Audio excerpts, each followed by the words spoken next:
Good morning दोस्तों। तो आज के क्लास में हम लोग देखने वाले हैं झारखंड जीएस जो आपका साइंस से क्वेश्चन बनेगी। आपको उत्पाद सिपाही का क्वेश्चन ये आज का क्लास में हम लोग देखने वाले हैं। झारखंड जीएस का उत्पाद सिपाही का जो 2025 में आपको एग्जाम होने की पूरी संभावना है।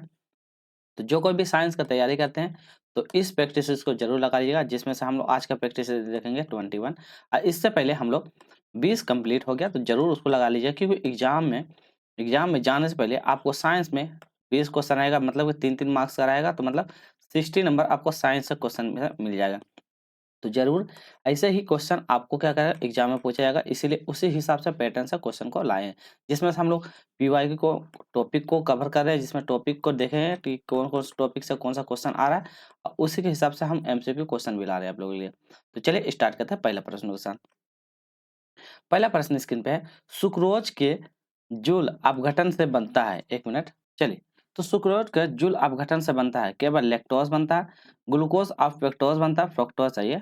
और ऑप्शन नंबर सी में बोलता है केवल ग्लूकोज बनता है, ऑप्शन नंबर डी ग्लूकोज और लैक्टोज दोनों बनता है। तो बताइए क्या बनता है, इसका सही आंसर होगा। तो सुक्रोज के जूल के अपघटन से क्या बनता है, जूल बोले या जल के, तो ग्लूकोज और फ्रक्टोज, तो ग्लूकोज और fructose option number B glucose और फ्रक्टोज दोनों बनता है। तो इंपॉर्टेंट है, इसको ध्यान रखिएगा, इससे क्वेश्चन बनेगी। चलिए क्वेश्चन नंबर 2 करते हैं। इसमें बोलता है इंसुलिन की कमी से होने वाली बीमारी को कहा जाता है। तो इंसुलिन आप लोग जानते होंगे, तो उससे कमी से होने वाली बीमारी को क्या कहते हैं?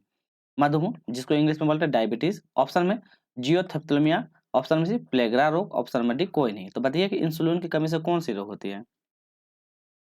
चलिए, तो इंसुलिन कमी से होता है मधुमेह, इसको बोलते हैं डायबिटीज। तो डायबिटीज बहुत खतरनाक बीमारी होता है, जिसमें से यदि हो जाने से आपका बॉडी धीरे धीरे क्या होता है, कमजोर होने लगता है, आपको असर में बहुत, तो इसलिए मधुमेह बीमारी बहुत खतरनाक होती है, इसलिए आप लोग खान पान में मीठा में आप लोग कमी कीजिएगा, ठीक है। चलिए क्वेश्चन बैठा, निम्नलिखित में से किसकी कमी से घेंगा नामक रोग होती है। तो घेंगा नामक रोग सोडियम नमक, इंसुलिन, आयोडीन या उपरोक्त में से, तो किसकी कमी से होता है यह घेंगा नामक रोग?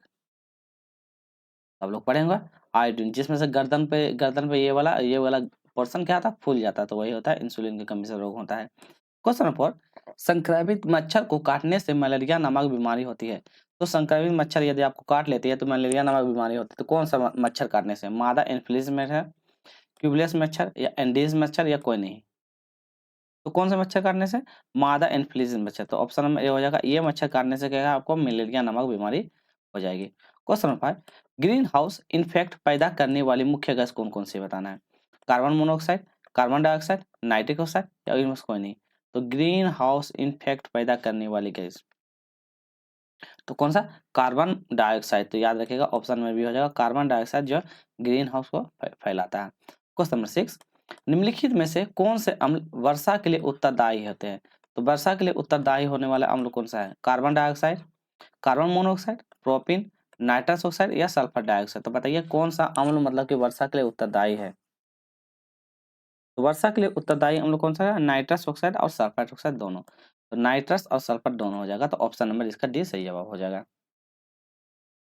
चलिए क्वेश्चन नंबर 7, निम्नलिखित में से कौन सी गैस पीने के पानी को शुद्ध करने के लिए प्रयोग में आता है? तो पीने के पानी को शुद्ध करने के लिए इस्तेमाल करते हैं हीलियम, फ्लोरीन, क्लोरीन या कार्बन डाइऑक्साइड। तो किसका इस्तेमाल हम लोग करते हैं? तो शुद्ध पानी बनाने में लिए किसका इस्तेमाल करते हैं? तो हम लोग क्लोरीन का यूज करते हैं। तो याद रखिएगा क्लोरीन, तो ऑप्शन नंबर ये वाला बी हो जाएगा क्लोरीन। इंपॉर्टेंट है, ध्यान रखिएगा। क्वेश्चन नंबर 8, निम्नलिखित में से कौन सा एक कृत्रिम पारितंत्र है? तो कृत्रिम रूप से पारितंत्र है, तालाब, खेत, वन या कोई नहीं है। तो कृत्रिम रूप से पारितंत्र है, तो कौन सा? खेत। तो यह क्या है? कृत्रिम रूप से पारितंत्र रूप का है, इसका प्रकार है। चलिए क्वेश्चन नंबर 9 करते हैं। इसमें बोलता है कौन सा रोग कवक के कारण होता है? तो कवक के कारण होने वाला रोग, पोलियो, त्वचा पर्दा, हैजा या कोई नहीं है। तो कौन सा रोग होता है कवक के कारण? तो कवक के कारण होने वाला रोग नाम बताइए, उसके बाद फिर हम लोग बढ़ेंगे। तो कवक के कारण त्वचा का पर्दा, तो त्वचा का मतलब क्या होता है? आपका पर्दा, त्वचा में मतलब ज्वलन ये सब जो होता है, तो यही कवक के कारण होने वाला रोग है। चलिए क्वेश्चन नंबर 10, शारीरिक संतुलन हेतु मस्तिष्क में कौन सा भाग उत्तरदायी है? तो शारीरिक संतुलन के लिए सेरिब्रम, सेरेबेलम, मेडुला या हाइपोथैलेमस। तो कौन सा उत्तरदायी है पूछा गया है। चलिए, तो हम लोग आगे बनते हैं। तो सेरेबेलम, तो सेरिबेलम, तो याद रखिए सेरिबेलम, तो याद रखिए इंपॉर्टेंट है सेरिबेलम। तो शरीर का संतुलन के लिए मस्तिष्क का सबसे बड़ा इंपॉर्टेंट है सेरिबेलम। क्वेश्चन नंबर 11, इसमें बोलता है वातावरण में प्रकाश का प्रकीर्णन, इसको बोलते हैं स्कैटरिंग, किसकी वजह से होता है स्कैटरिंग? किसकी वजह से? कार्बन डाइऑक्साइड के कारण, धूल के कण के कारण, हीलियम के कारण या कोई नहीं? तो ये किसके कारण स्कैटरिंग होती है? चलिए, तो स्कैटरिंग किसके कारण होती है ये पूछा गया, तो स्कैटरिंग किसका था? Carbon dioxide. तो ऑप्शन नंबर ए हो जाएगा स्कैटरिंग कार्बन डाइऑक्साइड का, तो ऑप्शन नंबर ए हो जाएगा स्कैटरिंग कार्बन डाइऑक्साइड। चलिए, अगला क्वेश्चन है, एक मिनट, हाँ चलिए, क्वेश्चन नंबर है, थैलेमस एक वंशानुगत बीमारी, तो कौन सा एक वंशानुगत बीमारी है, तो किससे को प्रभावित करता है? तो किसको प्रभावित करती है? खून को, फेफड़े को, दिल को, कोई नहीं? तो ये किसको प्रभावित करता है? ये हमारे बॉडी में जो भी होता है ब्लड सर्कुलेटिंग होता है, तो ब्लड सर्कुलेटिंग को हम लोगों क्या करता है, ये फैलाता है, मतलब कि परेशान करता था। पीला बुखार निम्नलिखित में फैलता है, तो किसके द्वारा फैलता है? वायु से, जल से, घरेलू मक्खी से या उपयुक्त में से कोई नहीं? तो किसके द्वारा पीला बुखार फैलता है? चलिए, तो पीला बुखार आपका किसके माध्यम से फैलता है? क्या हो जाएगा? घरेलू मक्खी, तो ऑप्शन नंबर सी हो जाएगा घरेलू मक्खी के कारण। चलिए, क्वेश्चन नंबर 14, एलिसा जांच किसकी रोग की पहचान? तो एलिसा जांच किसके लिए? कैंसर, टीबी, पोलियो, वायरस या एड्स के लिए? तो एलिसा जांच किसके लिए किया जाता है? चलिए, तो एलिसा जांच किसके लिए किया जाता है ये बताना है। तो एलिसा जांच होता है एड्स के लिए किया जाता है। एड्स बहुत खतरनाक बीमारी होता है, यदि एक बार फैल जाएगा तो पूरी तरह से इसका कोई उपाय नहीं है, ठीक है। चलिए, 3 तत्व जिनका उपयोग रासायनिक उर्वरक, तो उर्वरक मतलब खादों के इस्तेमाल में करते हैं, तो खाद के इस्तेमाल में करने वाले कौन सा? Nitrogen, sodium, sulphur, nitrogen, potassium, phosphorus, nitrogen, phosphorus, sodium या कैल्शियम, सोडियम या सल्फर, तो किसका इस्तेमाल हम लोग करते हैं? चलिए, तो क्या हो जाएगा?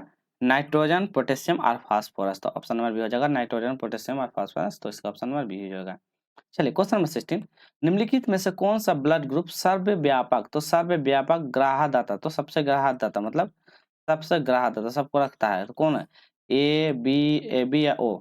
बताइए, तो सर्व मतलब सभी को ग्राहक मतलब देता है, तो क्या ए बी? तो सर्व ग्राहक सभी से लेने वाला, तो ए बी, तो याद रखिएगा ए बी, ठीक है। चलिए, क्वेश्चन नंबर 17, एक लोहे की गेंद पारद या मरकरी से भरी बाल्टी में गिर जाती है। यदि लोहा की बड़ी गेंद है, यदि मरकरी की ये बाल्टी है, इसमें क्या कहता है? गिर जाता है, तो गेंद लोहा की गेंद गिर जाती है, तो बाल्टी में गिर जाती है, तो क्या होगा? बाल्टी में पेंदी में बैठ जाएगा, या बाल्टी के पेंदी के पर के सतह पे तैरेगा, या घुल घुल जाएगी, या क्या नहीं होगा बताइए? मरकरी के अंदर गिर जाएगा तो क्या होगा? तो यह पारे की परत के सतह पर क्या करें? तैरने लग जाएगी। क्यों? मरकरी में यह होता है, तैरने लग जाएगी। चलिए, क्वेश्चन नंबर 18, शरीर के किस अंग पे खराबी से मधु रोग होता है? तो मधु रोग लीवर, पेनक्रियाज या अग्नाशय, किडनी या हृदय, तो किसकी खराबी से मधुमेह रोग होता है?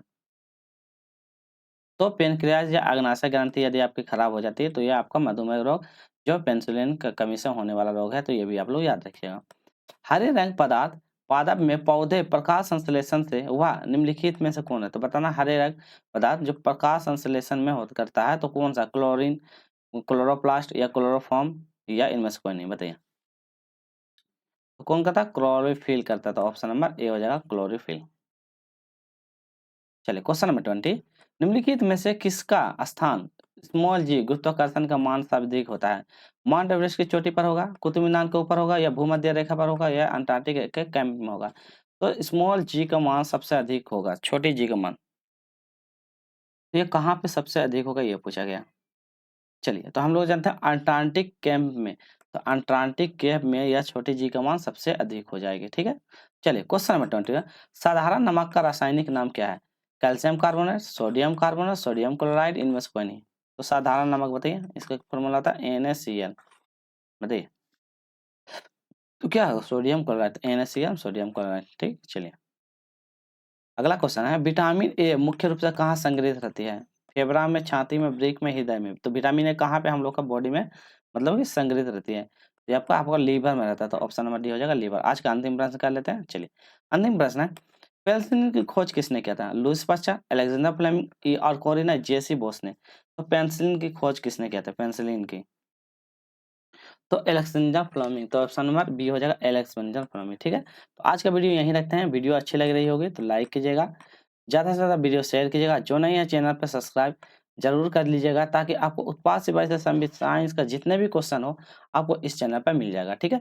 फिर इसी से रिलेटेड हम लोग नेक्स्ट पार्ट पर करेंगे, जिसमें से जो एग्जाम को टारगेट करके PYQ और विद MCQ क्वेश्चन करेंगे, और यही पैटर्न आपका एग्जाम में रहेगा, इससे बाहर आपको एग्जाम में नहीं मिलेगी। चलिए, तो फिर मिलते हैं नेक्स्ट वीडियो में। आज के लिए इतना ही, टेक केयर, बाय बाय, जय हिंद।